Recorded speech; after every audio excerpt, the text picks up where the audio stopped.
You will fail your way to greatness. Most people allow their fear of failure to outweigh their desire to succeed.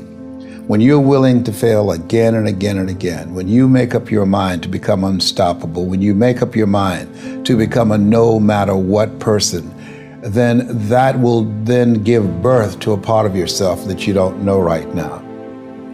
Imagine, if you will, being on your deathbed and standing around your bed, the ghost of the dreams, the ideas, the abilities, the talents given to you by life, and that you, for whatever reason, you never went after that dream. You never acted on those ideas. You never used those talents. You never used those gifts. And there they are standing around your bed, looking at you with large, angry eyes, saying, "We came to you, and only you could have given us life. And now we must die with you forever." See, most people stop short of their dreams and park and get off the highway of life because of the rejections of life. You will always be rejected. It's no big deal. Jack Canfield said rejection is a myth. It's not like when somebody says no and then they slap you. No, it's just, to me, make no your vitamin. Get excited about the no. Why? Because every time someone says no, that brings you another step to a yes. You're getting closer. Trust me, you will win if you don't quit. You will win if you don't quit. Even a broke clock is right twice a day.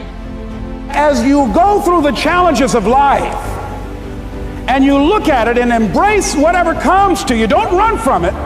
Step toward it. Don't try and duck it like most people do. See, most people want it easy. See, if easy come, easy what?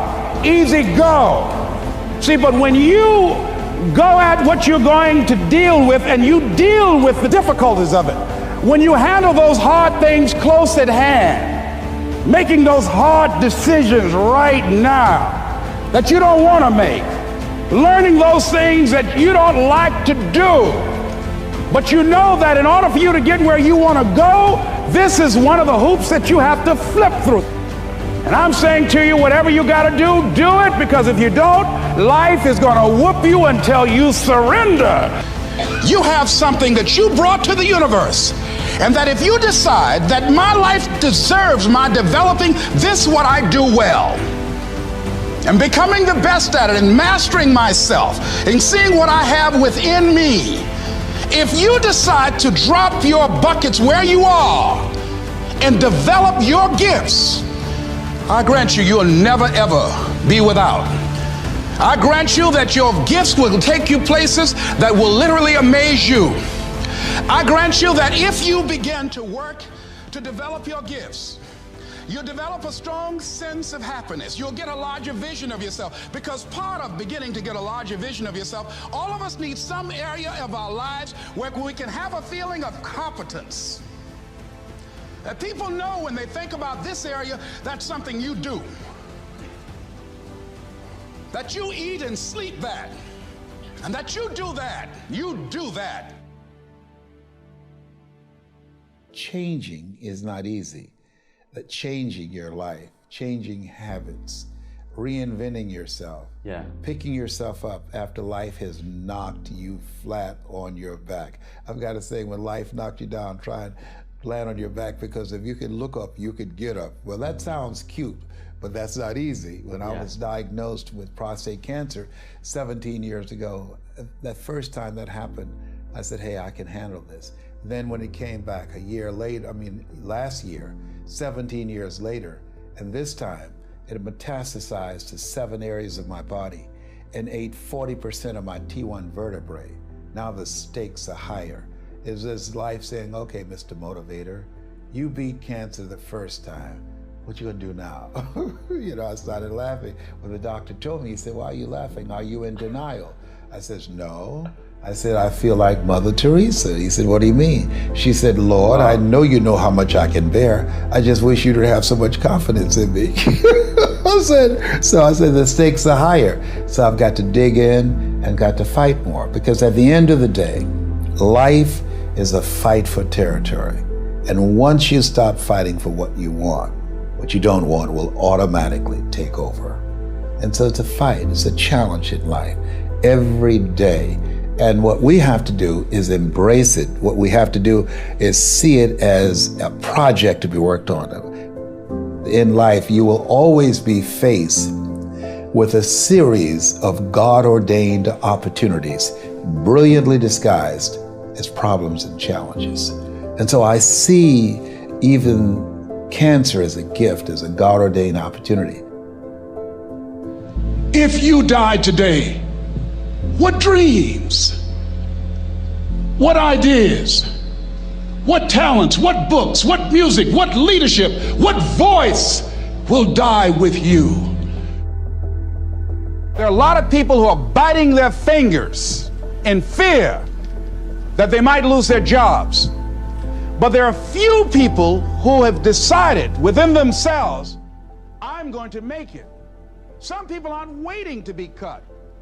Some people are moving on their own because they feel within themselves, I've got what it takes to make it. They're not afraid about tomorrow because of how they see themselves, because of what they feel that they deserve, because of what they feel that they can create for themselves. Because these people have decided, as they look at the future, as they look at themselves, there's a way. Where there's a will, there's a way for me to begin to create a way out of no way. And when you have that kind of consciousness, when you have that kind of spirit, nothing can stop you. Nothing.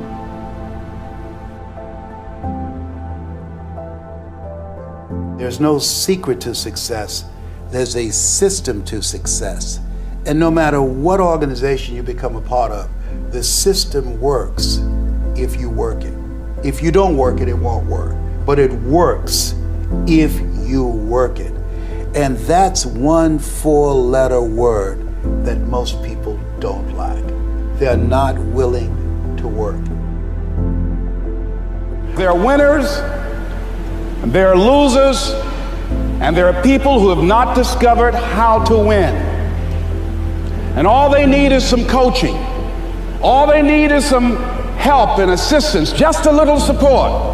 All they need is some insight or a different strategy, a plan of action to make some adjustments that will open up the key to a whole new future for them, that will give them access to the unlimited power that they have within themselves. That's all that they need. So what I want you to do is think about something you want for you, that's real for you, that's important for you, that will give your life some special meaning and power. And I don't even want you to say, I can do that. I don't want you to assume that. See, 5 years ago when I started out in this area, I would not have been able to make the mental leap that I would be up to where I am right now. I don't want you to begin to just psych yourself out. No. I want you to be able to say something to yourself that will enable you to maintain a level of integrity with yourself. That when you say this, even when you face tremendous setbacks, it will be a benchmark to keep you in the game, to keep you moving forward and experimenting and readjusting your strategy and your plan of action, continuously looking for ways to win. I think we have to reflect on, who am I? Why am I here? What drives me? If I died today, what 3 words would I want said about me if I died today?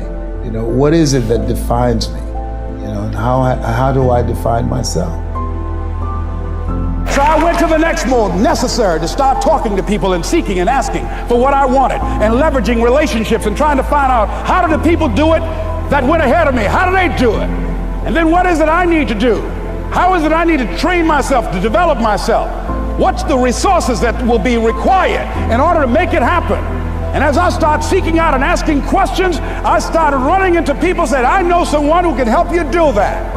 And they helped me get connected with those people. Remember, we have so much energy that can take us so far. It's necessary that you hook up with some other energy that can take you to the next level. I hooked up with them. They said, let's go. I said, away we go.